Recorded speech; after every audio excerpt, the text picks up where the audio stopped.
Mr. President. The senator from Colorado. Mr. President, thank you. I'd like to thank my neighbor, the senator from New Mexico, for his kind words and his leadership on this issue. I've been privileged to have the chance to co-sponsor a constitutional amendment that would, I think, respond very nicely to the things that he hears from his constituents as I hear from mine, whether Republicans, Democrats, or independent voters. I also want to thank the senator from Rhode Island, Senator Whitehouse, tonight for organizing this and for his leadership over these many months. It is 8:15 p.m. Tonight in Washington, D.C. as we debate this bill. Actually, we're not debating the bill because we weren't even allowed to move to a debate on the bill. I can't tell you the number of times we haven't been able to do that. I'm often struck by the fact that I think the Founding Fathers would have wanted us to debate all these bills and to vote up or down on each one of these bills and to go home and explain to our constituents why we voted one way or why we voted another way. But here we are, not technically debating a bill once again, because we haven't even been able to move on to a piece of legislation that historically, and I hope again, will become bipartisan. But as I mentioned, Mr. President, it's 8:15 here at home in Colorado. It's 6:15. It's dinner time in Colorado. Families are sitting around, I hope they are, I know they are, having dinner with their loved ones, much as I did when I was a boy. And I can remember my parents who followed public affairs closely. They'd turn on the evening news every night about this time, and Walter Cronkite would be on the television. And I remember the ads, as you probably do, the senator from New Mexico, were ads for things like Geritol, for things that cleaned your dentures. I remember one ad in particular, every single night it would come on. I never could believe they could get the cherry stains out of those pearls. But every single night they were able to do it. And if there was a political ad on television, the candidate had to get on that ad at the end and say, "My name is Michael Bennet. My name is Jeff Merkley. My name is Tom Udall or Dick Durbin or Harry Reid or Sheldon Whitehouse, and I approve that message." That's what we saw when I was a child. Tonight, families all over my state, which is a swing state in this country, are going to have to endure advertisement after advertisement after advertisement that are not advertising those consumer products I described earlier, but are advocating for candidates and political ideas, and they're all going to have, or many of them will have, phony names. The Committee for a Strong America, or Tall Children, or Strong Teeth, is what they're going to see. But now, because of what the Supreme Court ruling did, they can't even find out if they wanted to who's donated to those fake committees, in many cases.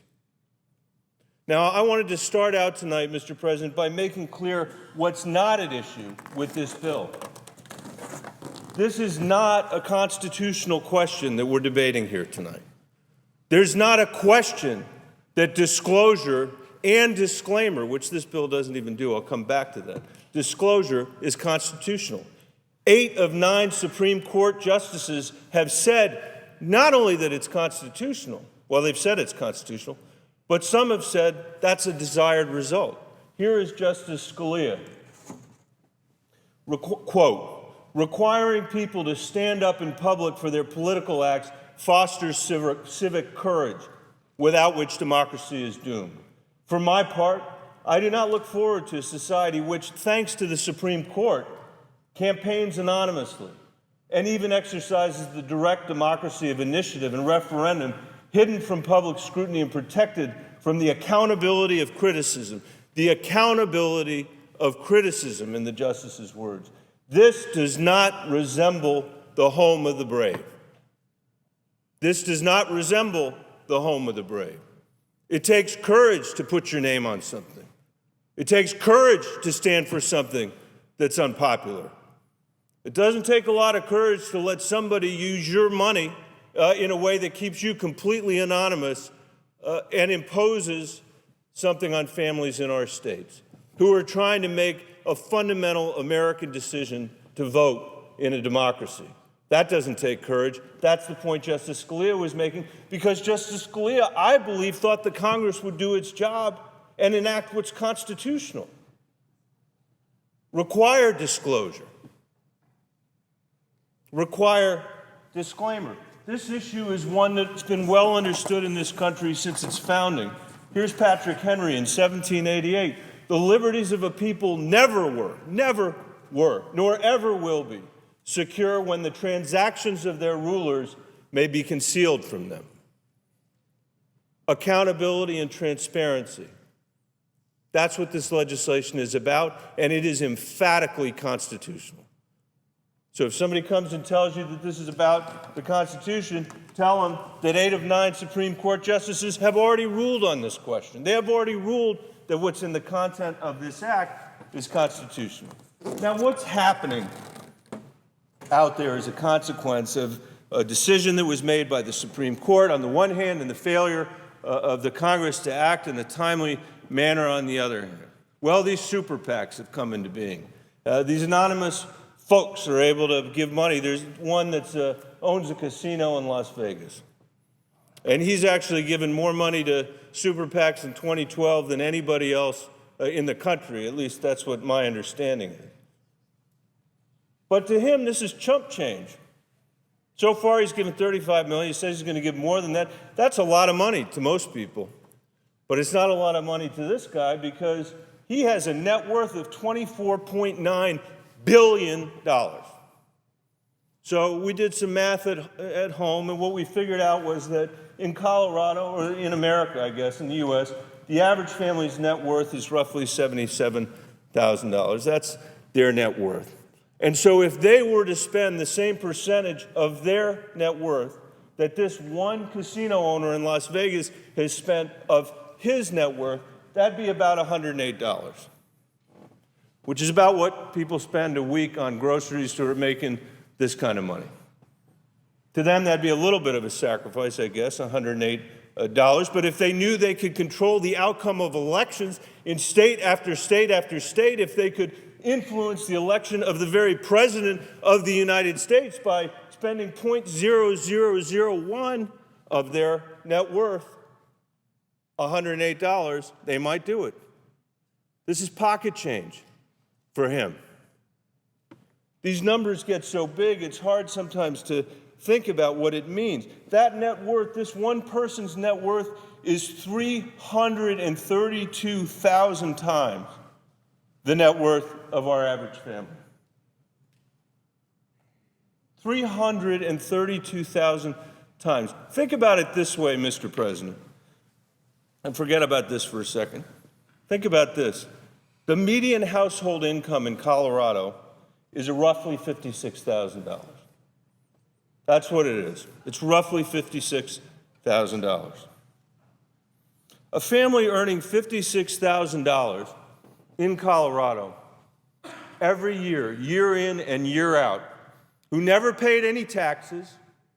They're probably paying a higher rate, by the way, than this guy in Las Vegas, but who never paid any taxes, who never spent one penny of their salary.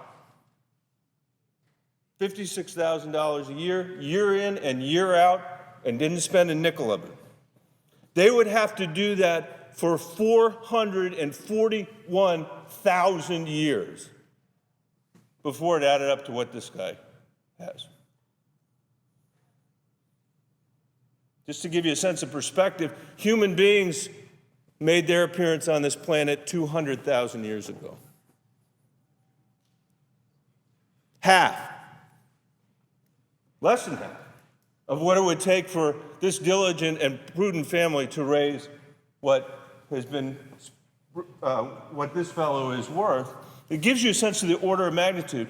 And as some of my colleagues have said, one of the things that's really interesting about the super PAC phenomena is it's a very small group of very wealthy people that are contributing to it.